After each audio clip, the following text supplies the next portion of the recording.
ପୁତ୍ରହତ୍ୟାର ପ୍ରତିଶୋଧ ମୁଁ ନିଶ୍ଚୟ ନେବି। ଅପେକ୍ଷା କର ଜଟାଧାରୀ, ମୁଁ ଆସୁଛି। ଆଚ୍ଛା ଜାନକୀ, ଆଜି ଭୀଷଣ ଖରା ତପ ଲାଗୁଛି। ଆସ ଆମେ କିଛି କ୍ଷଣ ବିଶ୍ରାମ କରି ତାପରେ ଆମେ ଏହି ଅରଣ୍ୟର ସୁନ୍ଦର ଦୃଶ୍ୟ ଉପଭୋଗ କରିବା। ଆସ ଜାନକୀ।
ଭଉଣୀ କହିଲା ବେଳକୁ ମନ ଦୁଃଖ ହଉଛି। ତୁମେ କିଏ? ତୁମେ ନାରୀ? ଇଲୋ ଭଲ କରି ଟିକେ କହ। କିଏ ତୁମେ ନାରୀ? ଇଲୋ ତୋରି ପରି। ଆଉ ତୋ ଠାରୁ ଟିକେ ଇଲୋ ବୋପା ଚହଟି। ଭଉଣୀ କହିଲା ବେଳକୁ ମନ ଦୁଃଖ ହଉଛି। ନାରୀ ବି କହିଲେ ମନ ଦୁଃଖ ହେଉଛି। ତାହେଲେ ମୁଁ ତୁମକୁ ଡାକିବି କଣ? ଏ ତୁ ସେ ଭଉଣୀ ଶୁଆଗା ମତେ ଦେଖାନା। ମୁଁ ଯାହା ନିକଟକୁ ଆସିଛି ତୁ ତାଙ୍କୁ ଡାକିଲେ ମୁଁ ପରିଚୟ ଦେବି। ତୋତେ ଦେବି। ଆସିଛ? ସେଠି ଯିଏ ଚୟନ କରିଛନ୍ତି ମୁଁ ତାଙ୍କରି ନିକଟକୁ ଆସିଛି। ତୁ ତାଙ୍କୁ ଡାକିଲେ ତାଙ୍କ ସହିତ ମୋର କାମ ଅଛି। ତୁମର ତାଙ୍କ ପାଖରେ କାମ ଅଛି? ଇଲୋ ବୋପା ତୁ ତାଙ୍କୁ ଡାକୁନୁ ମୋ ସାଙ୍ଗେ କାହିଁ ବକ ବକ ହଉଛୁ? ସ୍ୱାମୀ ସ୍ୱାମୀ ସ୍ୱାମୀ ସ୍ୱାମୀ। ଇଲୋ ତୁ ଟିକେ ଗେଲେଇ ଗେଲେଇ ଡାକିବା। ସ୍ୱାମୀ ସ୍ୱାମୀ ମୋ। ଆଉ ତୁ ଯୋଉ ଭଳିଆ ଟାଁଚା ଡାକୁଛୁ ସେ କଥା ମୁଁ ଶୁଣେ। ତୁ ମୁଁ ଟିକେ କହଳେଇକି ଡାକି ଦେଉଛି। ତୁ ଏକା ଥରେ ଡାକିବୁ।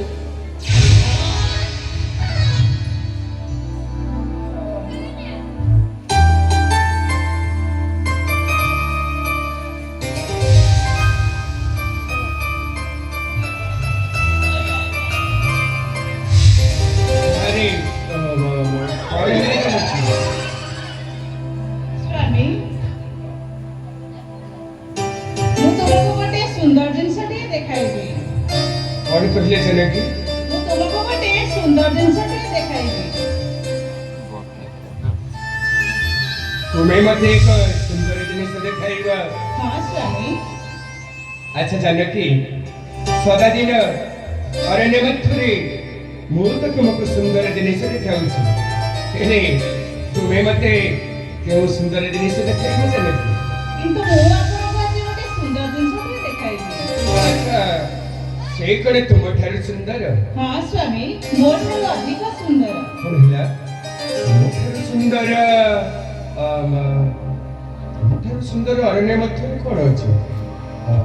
ଆଚ୍ଛା ଜାନକୀ, ସେ ସୁନ୍ଦର ଜିନିଷ ମୁଁ ଦେଖିବାକୁ ଚାହେଁ। ମୋ ସହିତ ଆସନ୍ତୁ। ଚାଲ, କେଉଁ ସ୍ଥାନରେ ଅଛି? ଆସ ସ୍ୱାମୀ।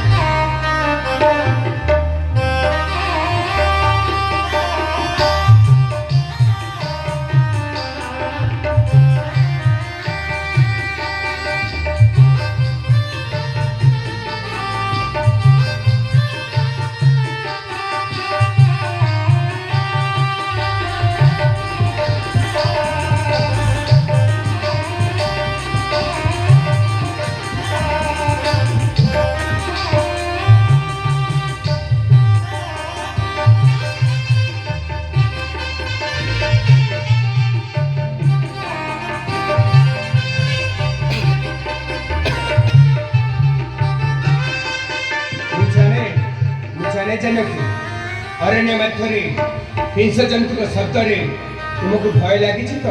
ନିଦ୍ରାରେ ଉଠି ପଡ଼ି ସୁନ୍ଦର ଜିନିଷ। ନା ସ୍ୱାମୀ, ମୁଁ ସତ କହୁଛି।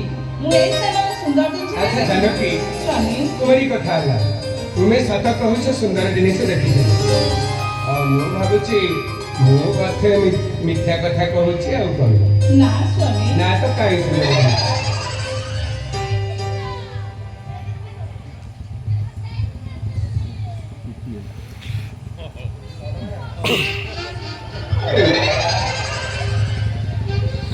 ତମେ କଣ ଏମିତି ହଉଛ?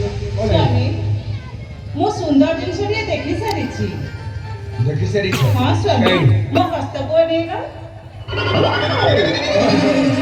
ଆରେ, ଏଇ ସୁନ୍ଦର ଜିନିଷ ମୁଁ ଜାଣେ। ତୁମକୁ ଭୟ ଲାଗିଥିବାରୁ ତୁମେ ମତେ ଏଇ ସୁନ୍ଦର ଜିନିଷ ମୁଁ ଦେଖିନଥିଲି। ତମେ ଦୁଷ୍ଟ ହେଇଗଲ। ନା ସ୍ୱାମୀ, ମୋ ହସ୍ତକୁ ଅନାନ୍ତୁ। ମୋ ହସ୍ତ ଯୁଆଡ଼େ ଯିବ ସୁନ୍ଦର ଜିନିଷଟିଏ ଅଛି। ମୋ ହସ୍ତ ଯୁଆଡ଼େ ଯିବ ସୁନ୍ଦର ଜିନିଷଟିଏ ସେଇ ସ୍ଥାନରେ ଅଛି। ଆଚ୍ଛା, ତୁମର ହସ୍ତ ଯାଏ? କାହିଁ ଏ କଥା ଆଗରୁ ମୁଁ ଜାଣିନଥିଲି। ତୁମର ହସ୍ତ ଯାଏ ବୋଲି।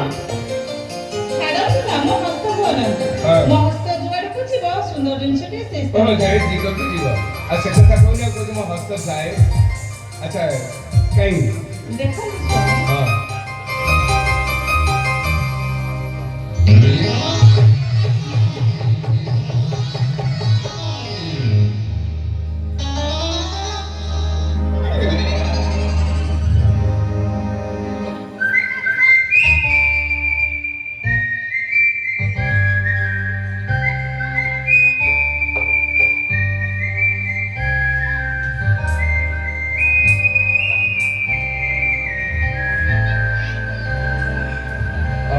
ଆଚ୍ଛା ଜାନକୀ ତୁମେ ମତେ ଏଇ ସୁନ୍ଦର ଜିନିଷ କଥା କହୁଥିଲ ହଁ ସ୍ୱାମୀ ଆରେ ତମେ ଗୋଟେ ଦୁଷ୍ଟ ହେଇଗଲେଣି ଆଚ୍ଛା ଜାନକୀ ସ୍ୱାମୀ এই অরণ্য মধ্যে এক সুন্দরী ভ্রমণ করেছে তুমি এর পরিচয় করে জানিছ ଜମା ଆସେନା ମୋ କତିକି ସ୍ୱାମୀ যাও তুমি তাকে পরিচয় মাগ তাঙ্কর ঘরে কেউ রাজ্যরে আউ তাঙ্কর পিতামাতাঙ্কর নাম কଣ এভাবে সুন্দরী হই একাকি ঘঞ্চপূর্ণ কানন মধ্যে ভ্রমণ করিবা এই সমূহ সমস্ত জানিବାକୁ চাহিও যাও তুমি তাঙ্কু পরিচয় মাগ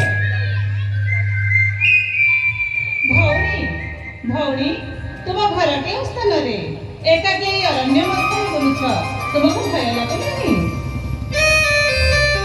ତୁ କାହିଁ ଫୁଟୁଛି ପଡ଼ିଛି ତ ମତେ ଭୟ ଲାଗିଲେ ୟାର କଣ ହଉଛି ଇଲୋ ଇଏ ଖାଲି ସେତେବେଳେ ଭଉଣୀ ଭଉଣୀ ମୁଁ ତୋର କୋଉ ଭଳିଆ ଭଉଣୀ କହିଲୁ ତତେ ପୁରା ଥରେ କହିଲି ଇଲୋ ଗଛରେ ପାଚିଛି ପିଜୁଳି ମୋ ଭଉଣୀ ପ୍ରେମ ଯାଉଛି ଖାଲି ଏଇ ଜାଣିଲୁ ଉଚ୍ଛ ମୋ